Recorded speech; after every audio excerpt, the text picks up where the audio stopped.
देखो class 11th में chemistry में सबसे पहला चैप्टर का जो नाम है वो है सम बेसिक कॉन्सेप्ट्स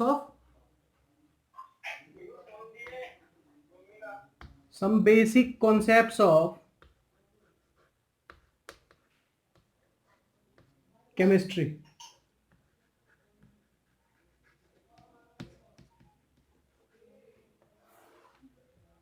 ठीक है,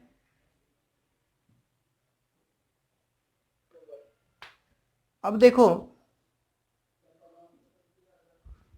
जो अपना पहला चैप्टर है some basic concepts of chemistry, मैंने तुम लोगों को बताया था कि एक एटम में न्यूक्लियस में क्या होता है, प्रोटॉन और न्यूट्रॉन होता है, और शेल में क्या होता है, इलेक्ट्रॉन मूव कर रहा होता है। ठीक है, ठीक है। अब देखो मैंने बताया था मास ऑफ प्रोटॉन कितना होता है, एक टेबल बनाया था, याद आया? प्रोटॉन, न्यूट्रॉन और इलेक्ट्रॉन। ठीक है, साथ साथ नोट करते चलना तुम लोग, जिसने नोट कर रखा है वो रिवाइज कर लोगे। ठीक है, सबसे पहली बात करते हैं मास की। ठीक है, मास, प्रोटॉन का मास कितना होता है? प्रोटॉन का मास होता है 1.67 इंटू 10⁻⁻⁴ का। ठीक है, और न्यूट्रॉन का भी मास कितना होता है? मास ऑफ प्रोटॉन के इक्वल होता है 1.67 इंटू 10⁻⁻24 ग्राम। ठीक है, और इलेक्ट्रॉन का मास होता है 9.1 इंटू 10⁻⁻28 ग्राम। ठीक है, ढंग से देखो तो मास ऑफ प्रोटॉन और न्यूट्रॉन क्या है, सेम है, और इलेक्ट्रॉन क्या है, बहुत ही कम है।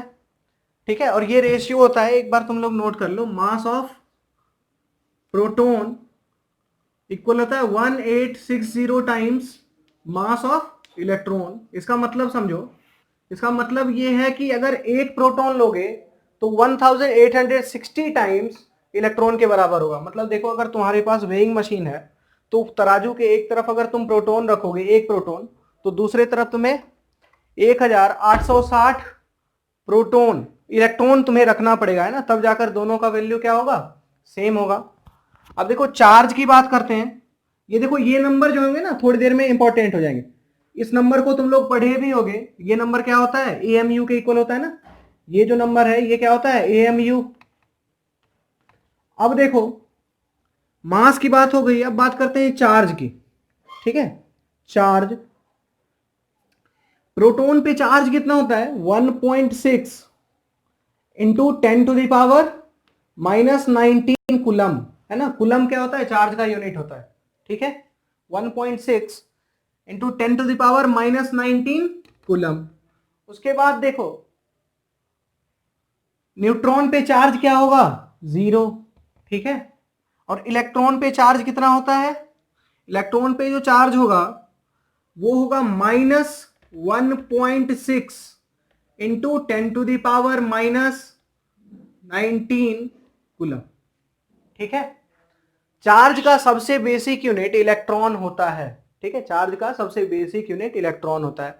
बात समझना, जितना प्रोटॉन का चार्ज है ना, चार्ज के मामले में जितना प्रोटॉन का चार्ज उतना ही चार्ज किसका, इलेक्ट्रॉन का। क्लियर है? जैसे बात करते हैं,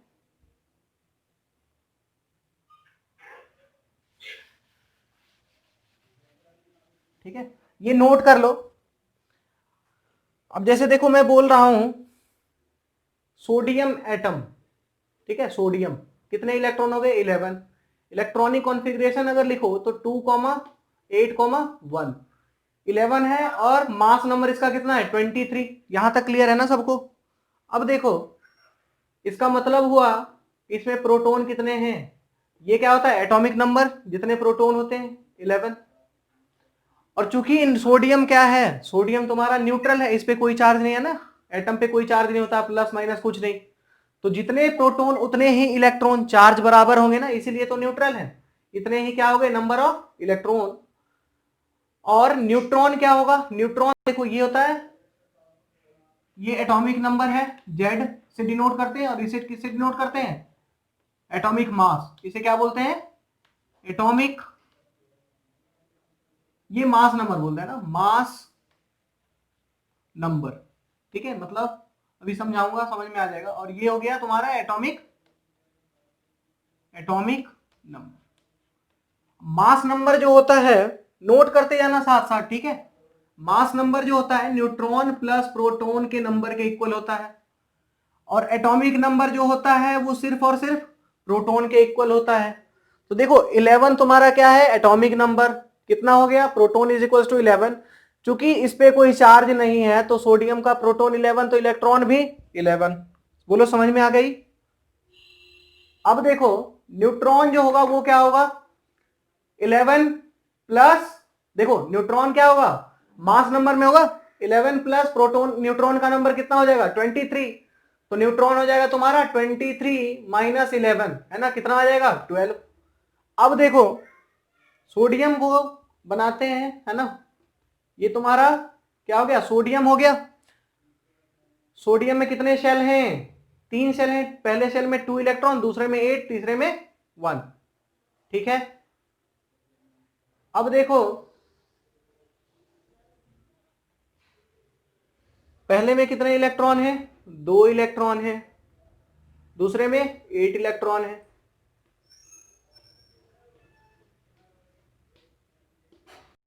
अब तीसरे में कितने हैं, 1 इलेक्ट्रॉन। ठीक है, अब देखो चार्ज जो होगा, चार्ज क्या है, 11 इलेक्ट्रॉन तुम्हारे न्यूक्लियस में है और 11 इलेक्ट्रॉन तुम्हारे सेल में है। ठीक है, 11 प्रोटॉन तुम्हारे न्यूक्लियस में और 11 इलेक्ट्रॉन तुम्हारे शेल में।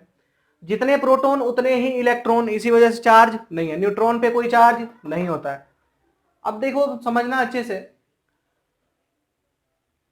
चार्ज किसी एटम पे कब आता है ना, जब एटम पे चार्ज आता है तो वो क्या हो जाता है, आयन बन जाता है। या तो अगर पॉजिटिव चार्ज होगा तो क्या बोलेंगे उसे, कैटायन। नेगेटिव चार्ज होगा तो उसे क्या बोलेंगे, अनायन। यहां तक क्लियर है। अब सोचना अच्छे से, अगर ये इलेक्ट्रॉन है ना, ये इलेक्ट्रॉन बाहर निकल जाए तो इस सोडियम पे कितने इलेक्ट्रॉन बचेंगे, 10 इलेक्ट्रॉन बचेंगे। तो इसका मतलब क्या हुआ, 11 प्रोटॉन और 10 इलेक्ट्रॉन। ठीक है, क्या हो गया, चार्ज इस पे कितना आ जाएगा, अगर ये इलेक्ट्रॉन निकल गया तो 11 प्रोटॉन का +1 हो गया, और इलेक्ट्रॉन का कितना हो जाएगा, -10। तो चार्ज कितना हो गया, +1 हो गया। तो एक इलेक्ट्रॉन अगर निकल जाएगा तो Na क्या बन जाएगा, Na+। एक बात अच्छे से दिमाग में डाल लेना कि तुम क्या कर सकते हो, तुम बस इलेक्ट्रॉन या तो ट्रांसफर कर सकते हो या तो इलेक्ट्रॉन इस एटम में ला सकते हो। तुम प्रोटॉन और न्यूट्रॉन को चेंज नहीं कर सकते हो, है ना। चार्ज जो आता है वो सिर्फ और सिर्फ किसके वजह से आता है, ट्रांसफर ऑफ इलेक्ट्रॉन के वजह से, या फिर इलेक्ट्रॉन इस पे आ जाएगा तब। यहां तक क्लियर है ना सबको। तो Na+ में कितने इलेक्ट्रॉन हो जाएंगे, 10, है ना। तो इलेक्ट्रॉनिक कॉन्फ़िगरेशन देखो ढंग से देखो, एटॉमिक नंबर Na+ का चेंज नहीं होगा, मास नंबर भी चेंज नहीं होगा। ठीक है, क्योंकि मास नंबर क्या होता है, न्यूट्रॉन प्लस प्रोटॉन। क्या तुमने न्यूट्रॉन निकाला, नहीं। क्या तुमने प्रोटॉन निकाला, नहीं। Na+ मतलब एक इलेक्ट्रॉन तुमने निकाल लिया। तो एक इलेक्ट्रॉन निकाल लिया तो कितना इलेक्ट्रॉन हो गया, 10। पहले कितना था, 11। तो इसका इलेक्ट्रॉनिक कॉन्फ़िगरेशन हो जाएगा 2,8। ठीक है, या बात समझ में आई यहां तक। अब देखो, अरे आ रहा है समझ में, सबको आ रहा है ना, कोई ऐसा जिससे समझ में नहीं आया हो, आ रहा है ना। अब देखो Na+ में 2,8 मतलब ये इलेक्ट्रॉन बाहर निकल गया। ठीक है, अगर मैं एक इलेक्ट्रॉन बाहर से ले आता तो क्या बन जाता, 11 प्रोटॉन और 12 इलेक्ट्रॉन। ठीक है, तो क्या हो जाता, Na- हो जाता, चार्ज क्या आ जाता, एक इलेक्ट्रॉन आने की वजह से -1 चार्ज आ जाता। समझ में आया, प्लस चार्ज माइनस चार्ज क्यों आता है, कैसे होता है, समझ में आ रहा है ना सबको। अब देखो बात कर रहे हैं क्या, मास नंबर न्यूट्रॉन और प्रोटॉन को ही क्यों कहते हैं ना, न्यूट्रॉन प्लस प्रोटॉन को ही क्यों कहते हैं। मास नंबर मतलब मास से रिलेटेड, इस एटम का मास कितना होगा। डायरेक्ट तुम लोग 9th क्लास में पढ़े होगे कि सोडियम एटम का मास कितना होगा, 23 AMU, है ना, 23 AMU। ठीक है, ढंग से देखो, मास ऑफ प्रोटॉन कितना है, 1 AMU, मास ऑफ न्यूट्रॉन कितना है, 1 AMU। अरे क्लियर है? अब देखो, एटॉमिक मास यूनिट बोलते हैं या फिर यूनिफाइड मास भी, मतलब 1.67 इंटू 10⁻⁻24 ग्राम को क्या बोलेंगे? 1 AMU, एटॉमिक मास यूनिट। अब क्या है कि सोडियम एटम है, ठीक है, सोडियम एटम, एक एटम का मास कितना होगा? देखो, इलेक्ट्रॉन के मास को क्या कर सकते हो तुम? नेग्लेक्ट कर सकते हो किसके कंपैरिजन में? प्रोटॉन और न्यूट्रॉन के कंपैरिजन में। क्यों? क्योंकि एक प्रोटॉन का वेट कितना हो जाएगा? 1860 गुना ज्यादा है, ठीक है। समझो, मैं तुम्हें बोलूं 1000 प्लस 0.1, तुम लगभग लगभग क्या बताओगे? 1000 ही है ना? 0.1 को निगलेक्ट कर दोगे ना 1000 के सामने, तो सामने वाला नंबर अगर बहुत बड़ा है तो छोटे नंबर को क्या कर देंगे? निगलेक्ट कर सकते हैं। अब देखो ये कितना हो जाएगा? इलेक्ट्रॉन जो है उसको क्या कर देंगे? निगलेक्ट कर देते हैं। इलेक्ट्रॉन के मास को निगलेक्ट कर देंगे तो सिर्फ क्या बचा? प्रोटॉन और न्यूट्रॉन, और दोनों का मास सेम, और एक का मास कितना है? AMU, ठीक है। तो जितने प्रोटॉन और न्यूट्रॉन दोनों को ऐड कर दो तो एटम का मास वही AMU हो जाएगा। सोडियम में 23 प्रोटॉन और न्यूट्रॉन, तो इसका मास एक एटम का कितना हो जाएगा? 23 AMU। इलेक्ट्रॉन से कोई फर्क नहीं पड़ता है, ठीक है, क्योंकि इलेक्ट्रॉन क्या होता है? बहुत हल्का होता है। क्लियर है यहां तक सबको? इसको अच्छे से नोट कर लो। कृष्णा नोट कर लिया? मिटा दूं? समझ में आ गया सब कुछ? कोई ऐसा है जिसे समझ में नहीं आया हो? क्या बोल रहे हो? ये रेशियो है ना, मास, एक प्रोटॉन का जो मास होगा ना, वो अगर 1860 इलेक्ट्रॉन लोगे, 1860 इलेक्ट्रॉन का जितना मास होगा, है ना, उतना एक प्रोटॉन का मास, दोनों का क्या होगा? बराबर होगा। क्लियर है? मिटा दूं? अब देखो,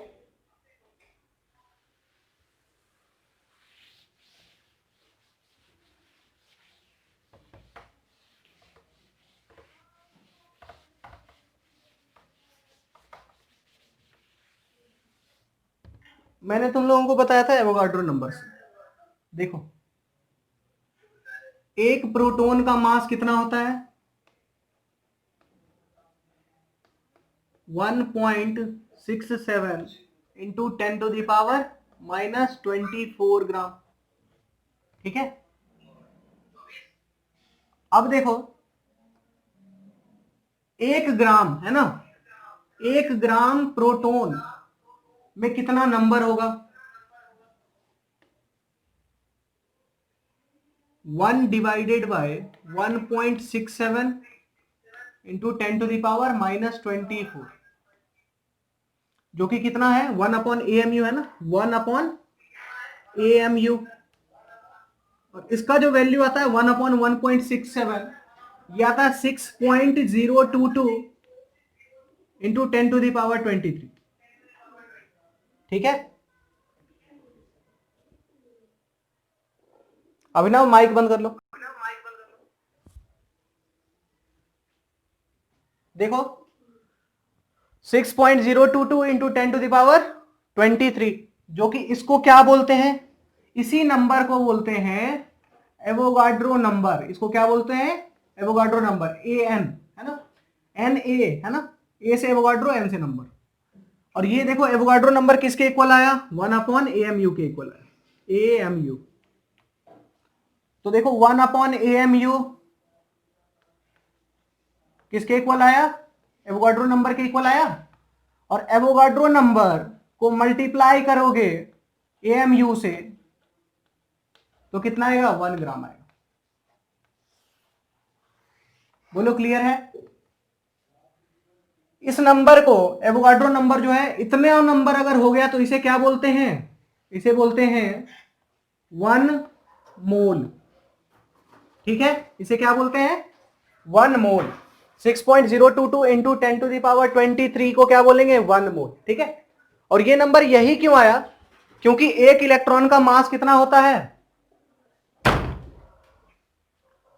एक प्रोटॉन का मास होता है 1.67 इंटू 10⁻⁻24। तो 1 ग्राम प्रोटॉन में कितने प्रोटॉन होंगे? है ना, 1 ग्राम प्रोटॉन में कितने प्रोटॉन होंगे? 6.022 इंटू 10⁻23। अच्छे से नोट कर लो ये नंबर, ठीक है। 1 mole is equal to 6.022 into 10⁻23।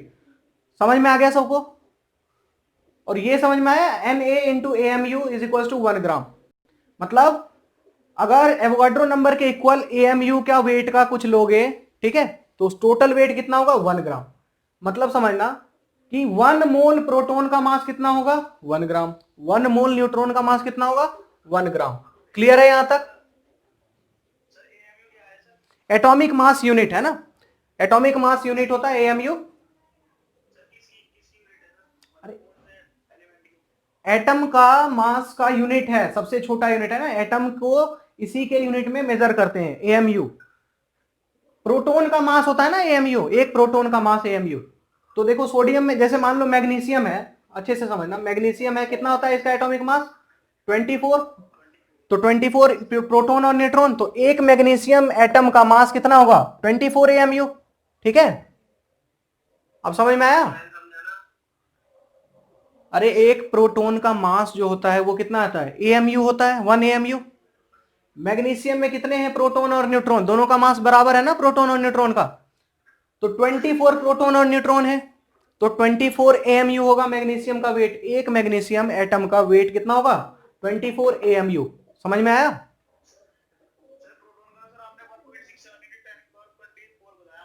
हाँ हाँ, 1 AMU वही होगा ना। अरे AMU उसी को तो बोलते हैं, यही 1.67 इंटू 10⁻⁻24 ग्राम को AMU बोलते हैं। ठीक है, अरे 1 से छोटा, ये तो 1 से बहुत छोटा है। अरे एक प्रोटॉन का मास 1 ग्राम थोड़ी ही होगा।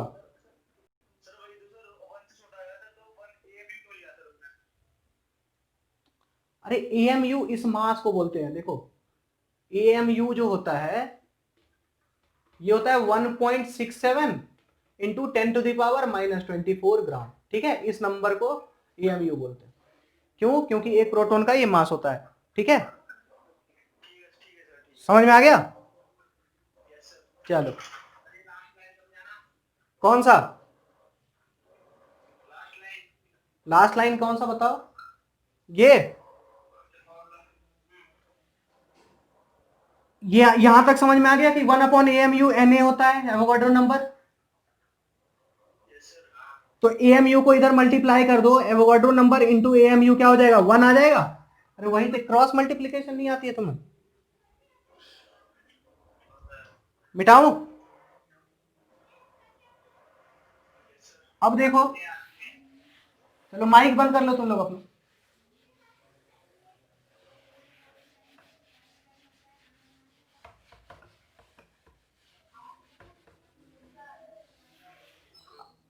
अब देखो, मैं अगर बोलूं 1 मोल प्रोटॉन, है ना, 1 मोल प्रोटॉन का मास कितना होगा बताओ? 1 ग्राम होगा। ये तो समझ में आ गया सबको, 1 मोल प्रोटॉन का मास 1 ग्राम होगा। अब देखो मैं बोल लूं अगर मैग्नीशियम है ना, 1 मोल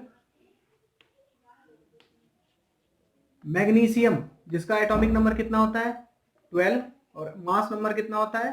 24। 24 मतलब 24 प्रोटॉन और न्यूट्रॉन। इसका मास कितना होगा? इसको देखो, एक मैग्नीशियम में कितने प्रोटॉन और न्यूट्रॉन? 24, है ना। एक मैग्नीशियम में 24 AMU। तो 1 मोल मैग्नीशियम अगर लोगे, 1 मोल मैग्नीशियम अगर लोगे, तो इसका मास कितना होगा? 24 into AMU into Avogadro number mole, कितना हो जाएगा? 24 ग्राम। ठीक है, इसीलिए इसको क्या बोलते हैं? मोलर मास भी बोलते हैं। ये 24 मैग्नीशियम का क्या है? Molar mass. मतलब एक मोल में कितना मास होगा। समझ में आया? नोट कर लो इसको।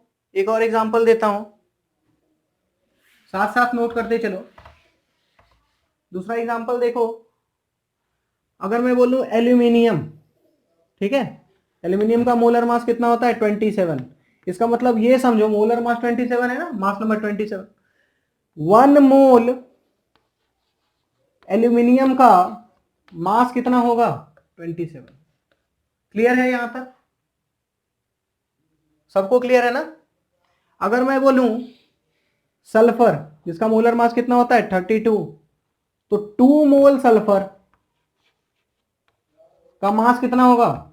1 मोल का 32 होता है, तो 2 मोल का कितना होगा? 2 इंटू 32, 64 ग्राम।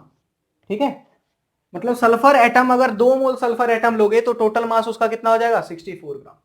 तो यहां से देखो एक हम लोग उस पर चलते हैं। यहां से ये कंक्लूजन जो है हमारा, यहां से कंक्लूजन क्या आएगा? कंक्लूजन ये आया कि मास जो होगा, मास किस में आ जाएगा? ग्राम में आ जाएगा, है ना। मास इज इक्वल्स टू क्या होगा? Number of moles, number of moles into molar mass, है ना। मोलर मास, मोलर मास क्या होता है? सम ऑफ प्रोटॉन प्लस न्यूट्रॉन। ये फॉर्मूला आ गया, यहां से समझ में आया सबको?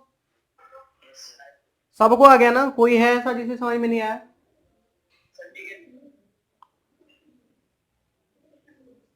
मजाक मत करो। अब देखो mass is equal to number of moles into molar mass, ठीक है। अब देखो नंबर ऑफ मोल्स, ये मोलर मास है ना, मोलर मास को इधर डिवाइड कर दो तो क्या आ जाएगा? Number of moles. यहां से ये भी फॉर्मूला आ गया ना कि नंबर ऑफ मोल्स, एन से डिनोट करते हैं नंबर ऑफ मोल्स को, इज इक्वल्स टू क्या आएगा? मास किस में आना चाहिए? ग्राम में आना चाहिए, divided by molar mass, molar mass. ठीक है, ये दोनों फॉर्मूला नोट कर लो अच्छे से, बहुत काम आएगा। इसको अप्लाई करके भी देख सकते हो। मैंने बोला 120 ग्राम ऑफ, क्वेश्चन देखो एग्जांपल बता रहा हूं, 120 ग्राम ऑफ कैल्शियम, है ना। Number of moles of calcium बताएं कितना होगा? कैसे बताओगे? नंबर ऑफ मोल्स का फॉर्मूला क्या होता है? Mass upon molar mass. Formula लिखना, हर बार क्वेश्चन करना तो फॉर्मूला लिखना। मेरा यहां जगह कम है इसीलिए नहीं लिख रहा हूं। मास कितना है? 120 ग्राम। कैल्शियम का मोलर मास कितना होता है? 40। ठीक है, कितना आ जाएगा नंबर ऑफ मोल्स? 3। इसका मतलब ये हुआ कि 3 मोल्स कैल्शियम लोगे, ठीक है, तो कितना उसका मास होगा? 140 ग्राम होगा। ठीक है, देखो मैं ये बताना चाह रहा हूं, नोट कर लो। नोट हो गया सबका? मिटा दूं?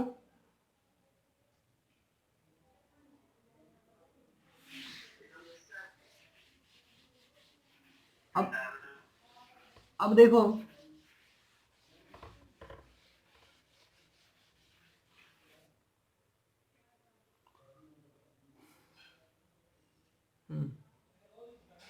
अब देखो अगर मोलर मास की बात करें तो एक क्वेश्चन करो, जैसे क्वेश्चन है फाइंड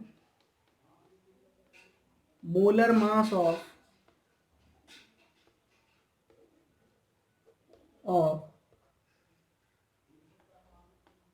CaCO3, इसका मोलर मास निकालो।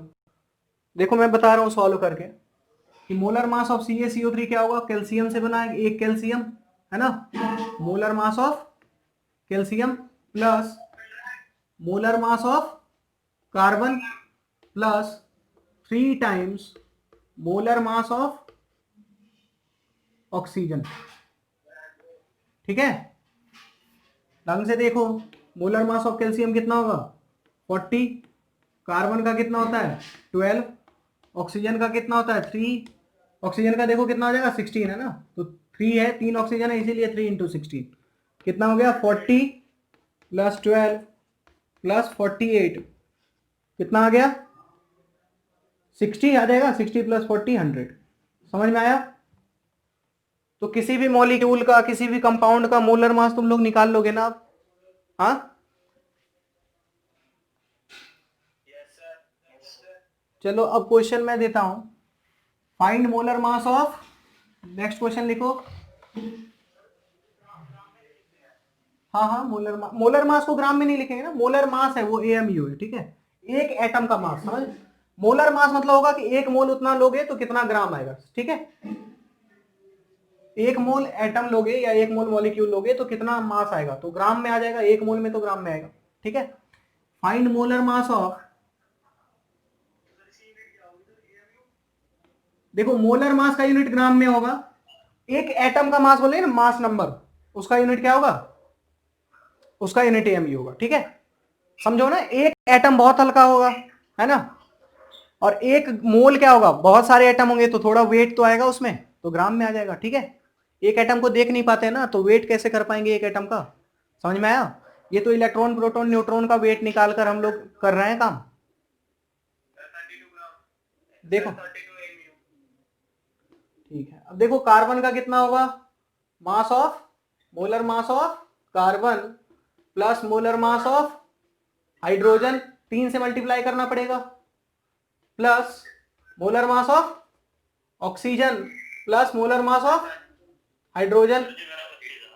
हाँ देखो कितना आ जाएगा, 12 प्लस 3 इंटू हाइड्रोजन का 1 प्लस ऑक्सीजन का 16 और प्लस 1 कितना हो गया, 12 और 3 1 कितना हो गया, 15, 15 1 16, 16 और 16 32, है ना, 32। क्लियर है यहां तक। अब देखो मिटा दो इसे,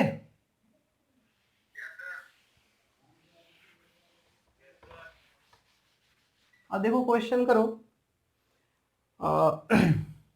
एक क्वेश्चन करो, find number of moles,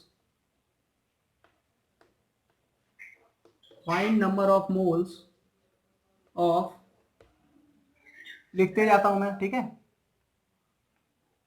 60 gram urea, urea का होता है NH2CONH2,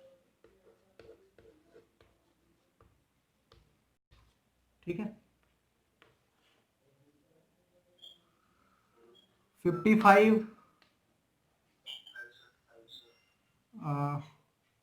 55 मत लिखो, 66 ग्राम ऑफ CO2, ठीक है। 196 ग्राम ऑफ, रुक जाओ, H2SO4, सॉल्व करके दिखाओ जल्दी जल्दी, पहले का 1 आ गया, चलो तीनों सॉल्व कर लो फिर बताओ।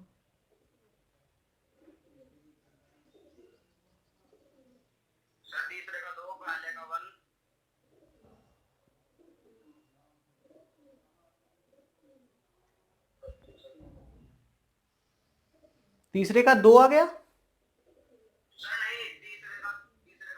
हाँ सही है, और दूसरे सेकंड कैलकुलेटर,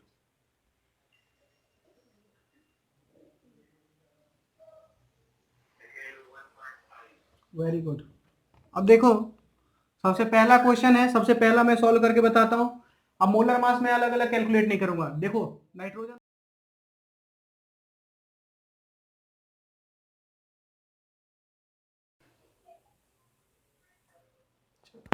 अब देखो सेकेंड क्वेश्चन क्या होगा, 66 ग्राम ऑफ CO2, तो नंबर ऑफ मोल्स कितना हो जाएगा, ये तुम्हारा आ गया 42, 12 प्लस 16 इंटू 2 कितना हो गया, 32 प्लस 12 44, ठीक है।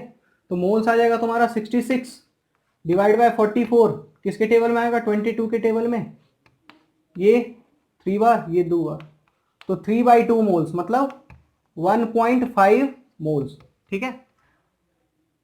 थर्ड वाले का देखो मोलर मास क्या होगा, मोलर मास होगा H2SO4 का, H2 का कितना हो जाएगा, 2 इंटू 1 2 प्लस सल्फर का 32 प्लस ऑक्सीजन का कितना होगा 4 इंटू 16, इसको कैलकुलेट करोगे तो आ जाएगा 98, ठीक है। तो इस वाले का आंसर क्या होगा, थर्ड वाले का देखो नंबर ऑफ मोल्स, फॉर्मूला लिख लिख कर करना, मैं डायरेक्ट कर रहा हूं, जगह कम है, तुम हर बार लिखना, number of moles is equals to mass in gram divided by molar mass, ठीक है। मास कितना है 196, मोलर मास कितना है 98, क्लियर है। इसको काटोगे कितना आ जाएगा 2, समझ में आया, सबका हो गया ये क्वेश्चन, चलो मिटा दूं।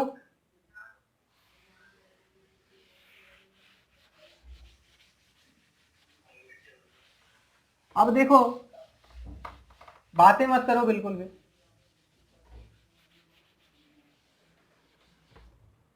अब देखो नंबर ऑफ मोल्स कैलकुलेट करने की जरूरत ही क्यों पड़ी, नंबर ऑफ मोल्स कैलकुलेट करने की जरूरत क्यों पड़ी? क्या हुआ कि जैसे मान लो रिएक्शन की बात समझो, H2 प्लस O2 क्या देता है? H2O देता है, ठीक है, H2 प्लस O2 H2O देता है। 10th क्लास में तुम लोग बैलेंसिंग भी सीख लिए होगे, तो बैलेंसिंग, इसको बैलेंस करो, क्या होगा? 2 हो गया, तो इधर कितने होंगे? 2। रिएक्शन बैलेंस हो गया। इसका मतलब समझो कि दो हाइड्रोजन, देखो दो हाइड्रोजन के मॉलिक्यूल एक ऑक्सीजन के मॉलिक्यूल से रिएक्ट करेगा तो क्या बन जाएगा? 2 मॉलिक्यूल ऑफ वाटर। समझ रहे हो? नंबर डिपेंड कर रहा है ना, नंबर। दो हाइड्रोजन के मॉलिक्यूल एक ऑक्सीजन के मॉलिक्यूल से रिएक्ट कर क्या बनाएगा? 2 मॉलिक्यूल ऑफ वाटर। तो जितने भी रिएक्शन होते हैं उसका मतलब यही होता है, तो नंबर से रिलेटेड है। और तुम देखो क्या कर सकते हो, हाइड्रोजन का वेट निकाल सकते हो ना, तो मास और नंबर में जो रिलेशन देता है वो मोल देता है ना। मास और नंबर में रिलेशन तुम्हारा क्या देगा? नंबर ऑफ मोल्स निकाल लो, पर्टिकुलर मास में वही रिलेशन पढ़ रहे थे ना। जरूरत क्यों पड़ी रिएक्शन के क्वालिटेटिव एनालिसिस के लिए, मतलब कितना क्वांटिटेटिव एनालिसिस के लिए कि कितना क्वांटिटी यूज हो रहा है। अगर हाइड्रोजन कितना देंगे तो ऑक्सीजन कितना देना पड़ेगा कंप्लीट हाइड्रोजन बर्निंग के लिए, और H2O कितना बनेगा, है ना। 10th क्लास में तुम लोग ये भी पढ़े होगे, 9th क्लास में कंजर्वेशन ऑफ मास, है ना, कि किसी भी रिएक्शन में mass neither can be created nor can be destroyed, ठीक है। तो जितना हाइड्रोजन जितना ऑक्सीजन ये दोनों रिएक्टेंट का मास लोगे उतना ही H2O आना चाहिए। क्लियर है? अब देखो इस रिएक्शन का मान कर चलो, है ना, थोड़ा सा समझा देता हूं। 2 मोल है ना, नंबर ऑफ मोल्स मैं बता रहा हूं। स्टार्टिंग में तुमने लिए थे हाइड्रोजन के 2 मोल्स ले लिए थे, ऑक्सीजन के 2, है ना, ये 0 था स्टार्टिंग में। रिएक्शन पूरा खत्म हो गया तो ये कितना बचा? खत्म हो गया ना, 2 से 1 रिएक्ट कर जाएगा, पूरा पूरा रिएक्ट करेगा, बचेगा कुछ नहीं। ये भी 0 और ये कितना बन जाएगा? 2 बन जाएगा। समझ में आया? एट टाइम t जब कंप्लीट हो गया रिएक्शन। अब देखो तुम्हारा रिएक्टेंट कितना यूज हुआ, 2 मोल हाइड्रोजन, है ना। 1 मोल हाइड्रोजन का वेट कितना होगा? 2 ग्राम। तो 2 मोल हाइड्रोजन का वेट कितना होगा? मास की बात करो अगर 4 ग्राम। ऑक्सीजन 1 मोल कितना हो जाएगा? 32 ग्राम। ठीक है, तो ये तो तुम्हारा आ गया रिएक्टेंट। मास ऑफ रिएक्टेंट कितना आ गया? ऐड करो 36 ग्राम। ठीक है, मास ऑफ प्रोडक्ट देखो 2 मोल H2O बना, 1 मोल H2O का वेट, मोलर मास कितना होगा? O का 16, H2 का 2, है ना। तो कितना हो गया? 16 + 2 18, और 2 मोल बना तो कितना हो गया इसका मास? 36 ग्राम। ढंग से देखो क्या ये दोनों इक्वल है? अरे है कि नहीं है ना। तो जितने तुम्हारे रिएक्टेंट होंगे उतने ही product. Law of mass conservation याद आया कुछ? ठीक है, तो जितने भी रिएक्शन होंगे उसमें क्या होता है? नंबर डिपेंड करता है। तो तुम क्या मेजर कर सकते हो? उसका वेट मेजर कर सकते हो। तो लेकिन क्या प्रॉब्लम क्या है, तुम वेट मेजर कर सकते हो, रिएक्शन में नंबर आ रहा है, तो you have to find some path, है ना, to relate mass and number of atoms, है ना, mass and number of molecules जो भी हो। तो उसके लिए क्या फॉर्मूला आता है? Number of moles is equals to mole, वो mass divided by molar mass. ठीक है, जरूरत क्यों पड़ी मोल निकालने की, ये सबको क्लियर है? बताओ, सो गए क्या तुम लोग? समझ में आ गया? समझ में आया सबको? आगे बढ़ूं? चलो, नंबर ऑफ मोल्स निकालने की जरूरत क्यों पड़ी ये सबको क्लियर है ना। अब देखो थोड़ा सा मैं स्टोरी सुना रहा हूं, समझना अच्छे से। जब ये जरूरत पड़ी, है ना, तो साइंटिस्ट लोग ने इस पे काम करना शुरू किया। केमिस्ट्री जब स्टार्ट हो रही थी, जब मोल कॉन्सेप्ट सोचो बन रहा था, किसी ने बनाया ना इस चैप्टर को, तो जब जरूरत पड़ी तभी तो ये बना। जरूरत क्यों पड़ी सबको क्लियर है? अब देखो अलग अलग साइंटिस्ट थे, अलग अलग काम कर रहे थे, ठीक है। तो एक प्रोटॉन या एक न्यूट्रॉन किसी को दिखता है? बिल्कुल नहीं दिखता है ना। एक एटम नहीं दिखता है तो एटम के अंदर प्रोटॉन या न्यूट्रॉन दिखेगा? सोच पा रहे हो बात को? नहीं ना। अब देखो क्या होगा कि सबसे पहले कौन आए थे, थोड़ा सा स्टोरी है ना। बर्जीलियस, बर्जीलियस नाम का एक साइंटिस्ट था। इसने बोला, इसने अपना हाइपोथेसिस दिया। बर्जीलियस ने बोला कि 1/16, है ना, 1/16 ग्राम एक मिनट रुक जाओ। देखो बर्जीलियस ने बोला कि 16 ग्राम ऑफ आइसोटोप, समझते हैं ना, अलग अलग मास नंबर होता है, इसीलिए उसने क्या किया, 16 ग्राम ऑफ O16, ठीक है, 16 ग्राम ऑफ O16 का नंबर जितना होगा वही होगा 1 मोल, है ना। इसने बोला कि 16 ग्राम ऑफ O16 का जितना होगा number number of atoms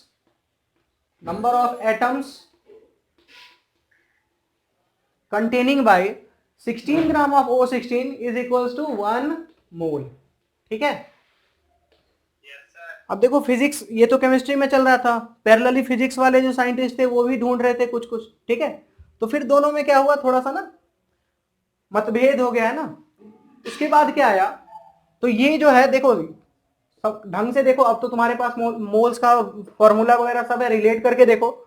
16 gram of O16 कितना होगा, 1 मोल होगा कि नहीं होगा, होगा ना, ठीक है। उसके बाद देखो बर्जीलियस ने तो बता दिया, फिर बाद में एवोगाड्रो आए, है ना।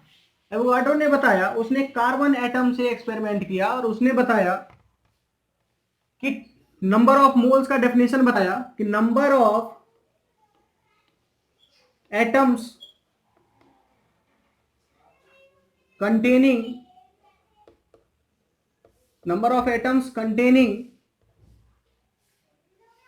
12 gram of C12 atom will be equal to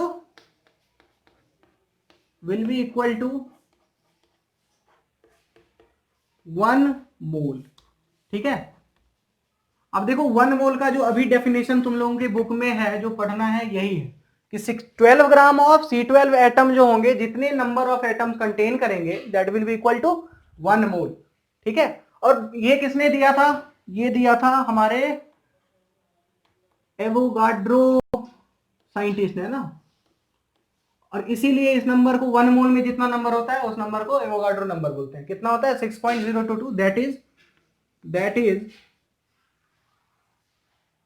6.022 into 10 to the power 23, इसको क्या बोलते हैं, एवोगाड्रो नंबर, या 1 मोल भी बोलते हैं ना। तो यहां पे तो आ गया मोल। अगर तुम्हारे स्कूल के एग्जाम्स में या कहीं भी पूछे डिफाइन 1 मोल या 1 मोल किसे कहते हैं, ये डेफिनेशन लिखना, सब लोग नोट कर लो, ठीक है, नोट करते चलो साथ साथ।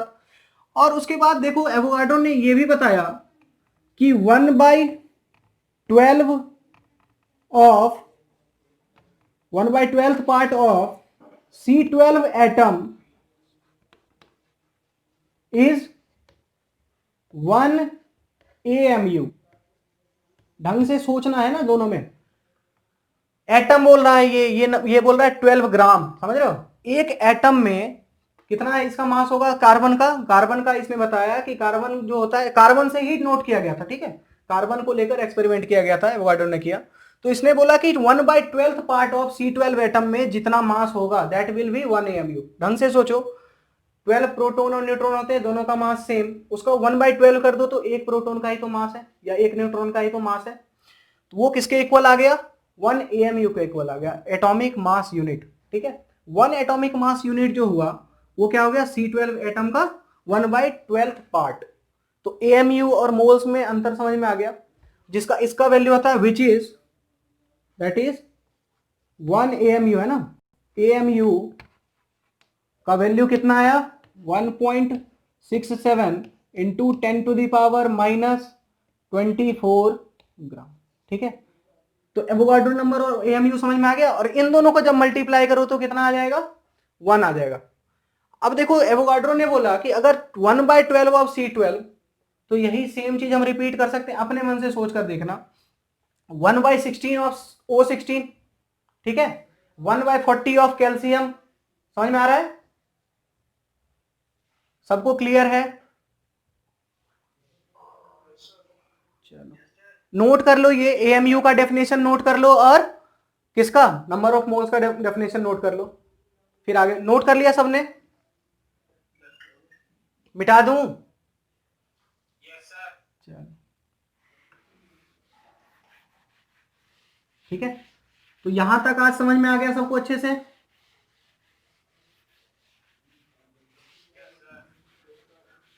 चलो मैं कुछ होमवर्क के लिए क्वेश्चन दे देता हूं, घर पे करना। फाइंड नंबर ऑफ मोल्स वाला है, ठीक है। क्वेश्चन पहला लिखो, find number of moles, number of moles, ठीक है। इसमें पहला पार्ट लिखो, 64 gram of O2, 36 gram of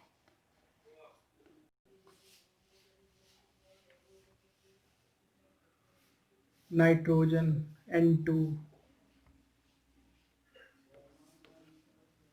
ठीक है, और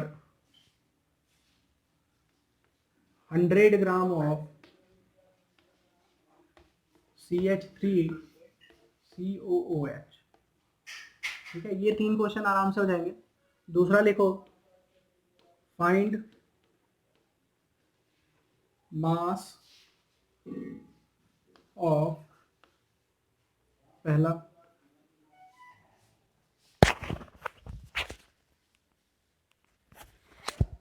फाइंड मास ऑफ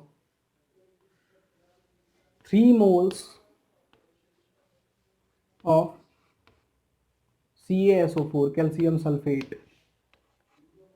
दूसरा लिखो,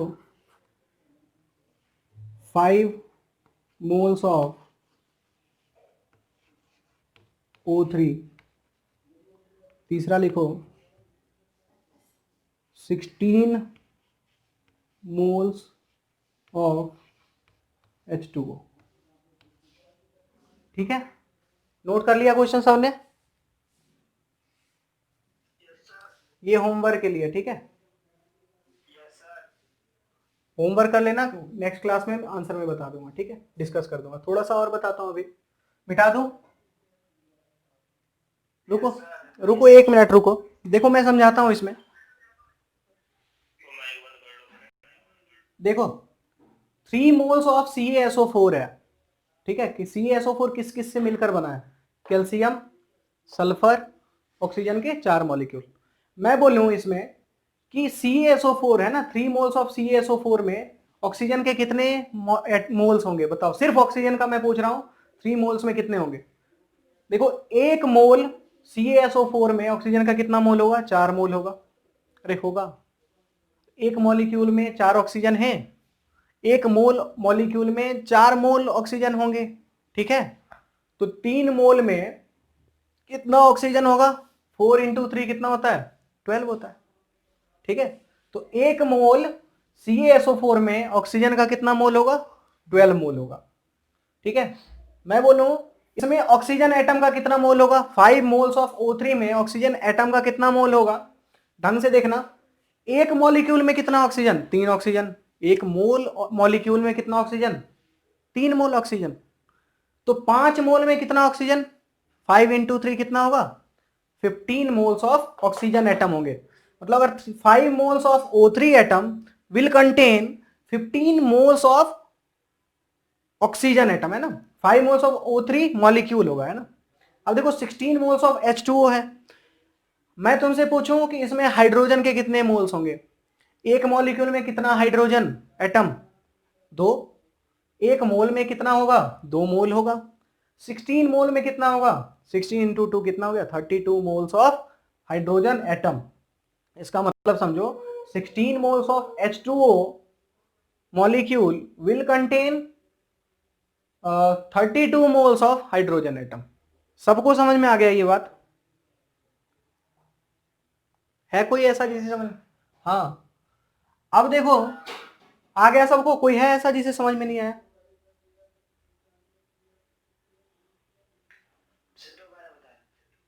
देखो मैं बोल रहा हूं, एक जैसे ये देखो 64 ग्राम है, जितना भी मोल्स आ जाए इसमें, है ना। रुक जाओ एक, 3 मोल्स CO2। CO2 किस किस चीज से मिलकर बना है? कार्बन और ऑक्सीजन। एक कार्बन 2 ऑक्सीजन। एक मॉलिक्यूल में कितना कार्बन? एक कार्बन 2 ऑक्सीजन। 10 मॉलिक्यूल में कितना कार्बन? 10 कार्बन। ऑक्सीजन कितने होंगे? 20। तो मोल भी तो एक नंबर है, mole is just a number 6.022 into 10⁻23। ठीक है, तो मोल में क्या होगा, एक मोल CO2 में 1 मोल कार्बन होगा और ऑक्सीजन कितना होगा, 2 मोल ऑक्सीजन होगा। तो 3 मोल में कितना होगा, 3 मोल में 3 मोल कार्बन होगा और 6 मोल कितना होगा, ऑक्सीजन होगा। ठीक है, 3 moles will be carbon and 6 moles of oxygen. समझ में आया सबको? अब तो कोई किसी को दिक्कत नहीं है ना? अगर मान लो कि इसका CH3COOH का मैं बता दूं, इस क्वेश्चन का पार्ट नहीं है ना, अगर मैं बोलूं 6 मोल्स और मैं पूछूं number of moles of hydrogen बताओ 6 मोल्स में कितने होंगे? एक मॉलिक्यूल में कितना हाइड्रोजन है, 3 और 1 4। तो 1 मोल में कितना होगा, 4 मोल होगा। 6 मोल्स में कितना होगा, 6 4 जा 24 मोल होगा। क्लियर है यहां तक? कोई दिक्कत? सबको समझ में आ गया ना? चलो आज का क्लास यहीं पे खत्म करते हैं, ठीक है? बाकी आगे पढ़ने के लिए तुम लोग एक काम करो कि जो टॉपिक तुम्हें अच्छा लगे उसको बताओ, सजेस्ट करो, मैं वो टॉपिक फिर पढ़ाऊंगा। ठीक है, चलो। राम।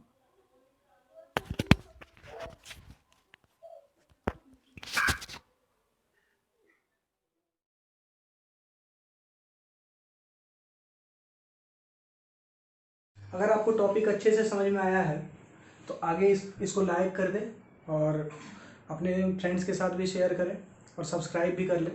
आगे अगर आपको कुछ कमेंट करना है, कुछ सजेशन देना है कि इस टाइप का वीडियो बनाएं या फिर पर्टिकुलर टॉपिक से वीडियो बनाएं, तो आप प्लीज़ कमेंट में जाकर उस टॉपिक का नाम लिखें, मैं उस टॉपिक का वीडियो बनाकर आपको यूट्यूब पर अपलोड कर दूँगा।